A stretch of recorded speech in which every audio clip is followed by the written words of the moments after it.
بیانیے کی بھی جنگ ہے، ظلم کے مقابلے میں، ظلموں کے مقابلے میں تاریخ لکھی جا رہی ہے.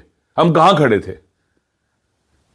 اس دور کے لوگوں کے پاس کوئی جواب نہیں. جب امام حسین 72 کے ساتھ کربلا میں معصور تھے، رسول پاک کی بیٹیاں تھیں، نواسیاں تھیں، بچے تھے ظالموں کے محاصرے میں، اور انہوں نے ان کو بے دردی سے مارا، ان کو قیدی بنایا، اسیر کیا ان کو. کوئی جواب ہے کسی کے پاس؟ لہذا آج ہم اللہ کی بارگاہ میں، اپنے پیارے نبی کی بارگاہ میں اپنے آپ کو شرمندہ نہیں ہونے دیں گے. ہم سب کی ذمہ داری ہے. اپنے کان قرآن کی طرف رکھو، اپنے نبی کے پیغام کی طرف ہو، مظلوموں کی فریاد کی طرف رکھو ظالموں کے مقابلے میں. اور خدا نے قرآن میں کہہ دیا ہے لا يحب اللہ الجہر بالسوء من القول الا من ظلم. اس آیت کا مفہوم یہ ہے، خدا پسند کرتا ہے کہ مظلوم ظالموں کے مقابلے میں فریاد بلند کرے، برا بلا اسے کہے، برا بلا اسے کہے، مردہ باد اسے کہے. ہم ڈونلڈ ٹرمپ کو، نتنیاہو کو مردہ باد کہیں گے، اس ظلم کو مردہ باد کہیں گے، اور استقامت کو، مقاومت کو زندہ باد کہیں گے.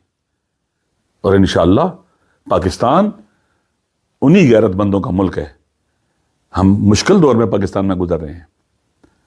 ہم سب کو اکٹھا ہونا ہوگا اور ایران کے مظلوم لوگوں سے سیکھنا چاہیے کس طرح سے ان کی قیادت کو مارا گیا، وہ ثابت قدم رہے.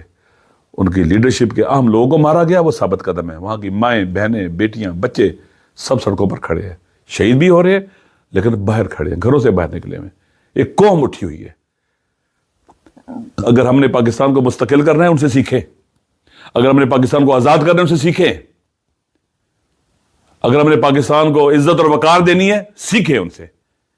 یہ ہمارے سامنے ہو رہا ہے، ہم سایہ ملک میں ہو رہا ہے، بالکل ساتھ ہو رہا ہے. آج 20 دن ہو گئے ہیں. دشمن یہ سمجھتا تھا کہ لیڈرشپ کو مار دیں گے، بڑے بڑے لوگوں کو مار دیں گے، یہ نظام ڈھہ جائے گا. نہیں ڈھہ سکتا، نہیں ڈھہ سکتا. ایک قوم ہے وہاں پر، ایک عاشورائی اور کربلائی قوم ہے وہاں پر. ایک سیولائزیشن ہے جس کی جڑیں کربلا میں، عاشورہ میں ہیں، شہادت کے اندر ہیں.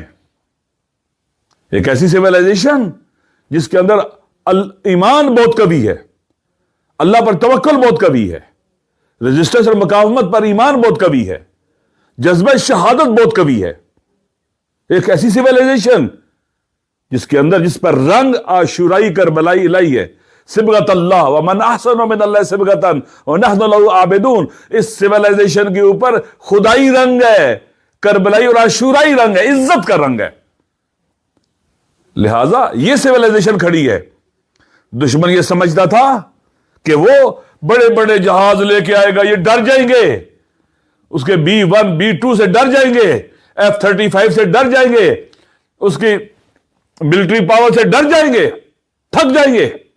جیسے کربلا میں یزید کے لشکر یہ سمجھتا تھا کہ ہم بہت بڑی تعداد میں چھوٹے سے محاصرے میں ہے، یہ پانی بھی بند ہے، یہ ڈر جائیں گے، عورتیں بچے ان کے ساتھ ہیں، ڈر جائیں گے.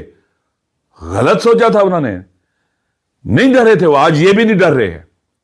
یہ ہے عزت والی قوم. یہ سیولائزیشن ہے جو ان کے مقابلے میں لڑ رہی ہے.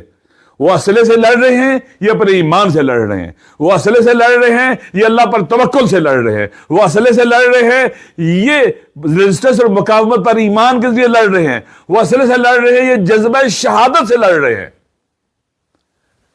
کیا خوب کہا علامہ اقبال نے، ادھر ابلیس کا لشکر ہے، ادھر خدا کا لشکر ہے.